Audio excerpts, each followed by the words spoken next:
ஆண்டவருடைய பிள்ளைகளே, இன்றைக்கு நாம் ஜெபிக்க வேண்டிய ஒரு ஞானம் என்னன்னா, யாரிடத்திலும் சொல்லவே கூடாத ஒரு 3 காரியத்தை தான் இன்றைக்கு நான் உங்களோட பேச போறேன்.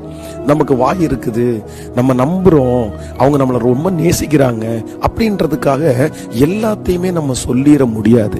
இன்னைக்கு நிறைய பேர் தங்களுடைய வாழ்க்கையிலே பாதிப்புக்கு காரணம் என்னன்னா, எல்லாத்தையுமே எல்லாரிடத்திலையும் சொல்றதுனாலதான். யாரிடத்துல எது சொல்லணும், யாரிடத்துல எது சொல்லக்கூடாது அப்படின்ற ஞானம் ஒரு தேவனுடைய பிள்ளைக்கு கண்டிப்பா வேணும். இல்ல அப்படின்னா நம்ம நிறைய பேர் மாட்டிக்குவோம், நம்ம நிறைய பேர் சிக்கி இருப்போம். சரி, இனியாவது கொஞ்சம் நம்ம ஜாக்கிரதையாய் ஜெபம் பண்ணி இருக்கிறது நல்லது. நம்பர் 1, முதலாவதாக உங்க பாவத்தை யாரிடத்திலும் நீங்க சொல்லக்கூடாது. ஆண்டவருடைய பிள்ளைகளை நமக்கு நிறைய வசனம் இதுக்கு சொல்லுது. நம்முடைய பாவத்தை ஆண்டவர் முதுகுக்கு பின்னாடியே போட்டுட்டாரு, கடலின் ஆழத்துல போட்டுட்டாரு.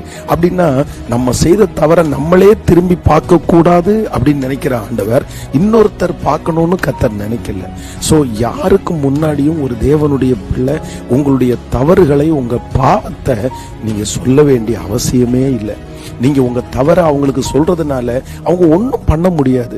உங்க பாவத்திற்கு விமோச்சனம் வாங்கி தர முடியுமா? உங்க பாவத்தை மன்னிக்க முடியுமா? இல்ல உங்க பாவத்திற்காக அவங்க அந்த தண்டனையை ஏத்துக்க முடியுமா? முடியாது.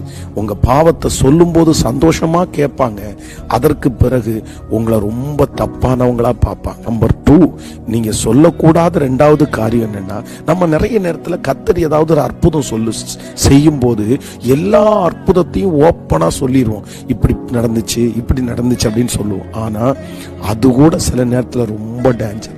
நிறைய பேருடைய பொறாமைக்கு அது காரணமாகும். நிறைய பேர் வித்தியாசமா இருக்கும். நிறைய பேர் பொய் சொல்றேன்னு கூட சொல்லுவாங்க. ஏன்னா